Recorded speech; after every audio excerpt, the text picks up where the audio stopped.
Dans cette vidéo, on va voir comment traquer la profondeur de défilement sur une page spécifique. Là, en l'occurrence, c'est sur la page d'accueil. Donc, je voudrais traquer quand est-ce que les utilisateurs sont à 10% de la page, est-ce qu'ils sont à 25, 50, 75 et 90%. Pour ça, je vais aller directement dans GTM. Ici, on va créer un déclencheur. Mais avant de créer un déclencheur, on va s'assurer que dans la partie variable, on a bien activé 3 variables, dont une est essentielle. On va faire configurer et ici, dans défilement, nous ce qui va nous intéresser, ce sera scroll, depth, threshold. Dans le doute, je préfère cocher les 3 de mon côté. Et ensuite, une fois que ça c'est fait, on va aller dans déclencheur, nouveau déclencheur et ici, on va choisir profondeur de défilement. On choisira profondeur de défilement verticale et ici on pourra renseigner les différents paliers. Par exemple 10, 25, 50, 75, 90. Une fois que ça c'est fait, soit on le déclenche sur toutes les pages mais ça va nous générer beaucoup trop d'événements si on veut vraiment le déclencher que sur une page spécifique, comme une page de destination si on fait des campagnes Google Ads et qu'on envoie les utilisateurs vers la page de vente et si on veut savoir si les gens lisent la page ou pas, tout simplement. Donc pour ça, on va sélectionner certaines pages et ici, on pourra prendre soit page URL contient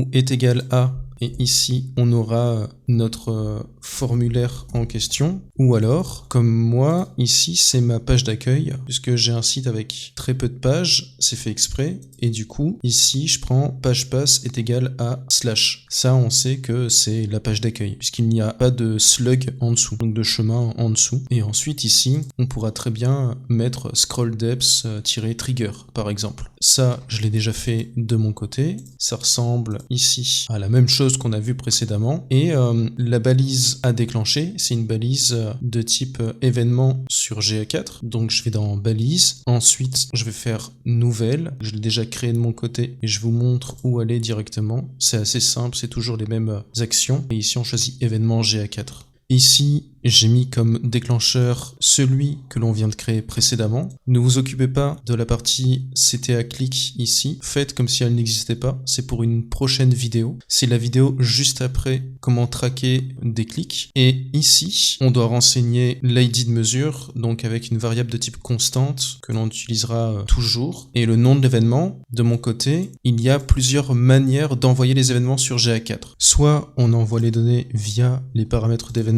ici en mettant par exemple le nom person scrolled et ici comme variable ça va être la variable que l'on a activée dans les configurations précédemment qui sera scroll depth threshold. Pourquoi? Parce que cette valeur va être affichée dans les variables et on va pouvoir remonter la valeur 10, 25, 50, 75 ou 90. Avant de valider ça, je vais vous montrer rapidement pourquoi c'est important.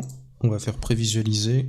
Ici, si je descends, j'ai ici la couche de données qui se déclenche avec la variable scroll depth threshold à 25. Donc nous, ce qu'on veut, c'est récupérer cette valeur en se basant sur le nom de la variable. Et donc quand on va dans la balise que l'on est en train de créer pour l'envoyer sur GA4, soit on envoie la balise dans un paramètre d'événement, donc scroll underscore %, ici, la variable de couche de données scroll depth threshold. On va pouvoir enregistrer, comme ça je vous montre les deux méthodes, en passant par le paramètre d'événement ou par un nom d'événement custom. On va devoir faire prévisualiser avant pour prendre en compte les modifications qu'on a mis en place, puisqu'on passe par le paramètre d'événement et pas le nom d'événement customisé. Le fait de descendre tout en bas, ça va déclencher les paliers à 25, 50, 75 et 90% que l'on voit ici. Donc on a bien ici 25%, 50, 75 et 90. Ici, on a bien les 4 événements qui se sont déclenchés. Ils ont tous le même nom parce que c'est le nom de l'événement que l'on a envoyé, qui figure ici,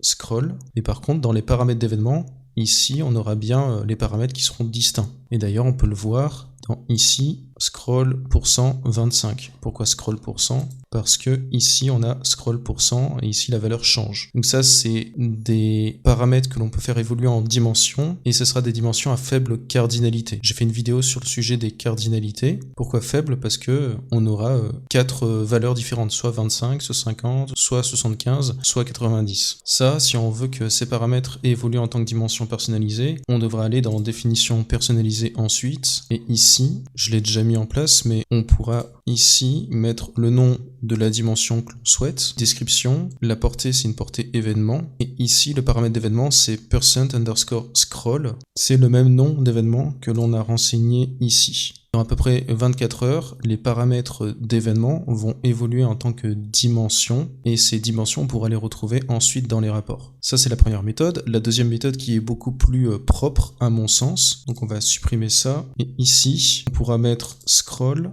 underscore, et ici mettre le nom de la variable scrollDepthThreshold dont on se servait dans la valeur des paramètres d'événement, et ici envoyer directement le nom de l'événement, ce qui fait que au lieu d'avoir dans la debug view ici les noms scroll avec les paramètres d'événement qui sont ici et qui impliquent de faire évoluer les paramètres dans des dimensions personnalisées, et bien là on pourrait avoir des noms distincts directement. Pour ça on va faire prévisualiser pour que ça soit pris en compte.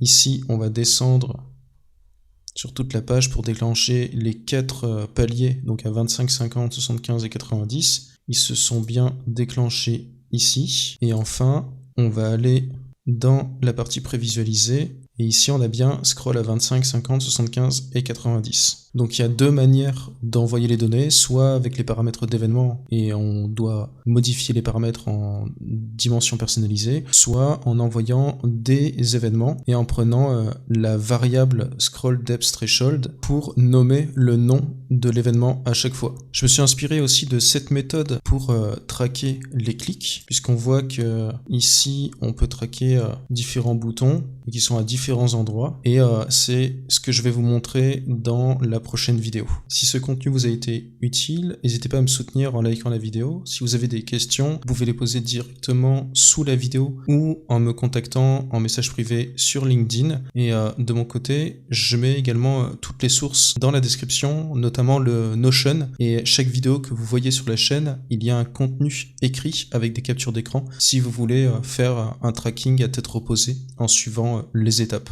L'idée c'est d'apporter un maximum de pédagogie. Si vous avez des nouvelles idées de vidéos qui peuvent vous être utiles, eh bien je prends les nouvelles idées avec plaisir.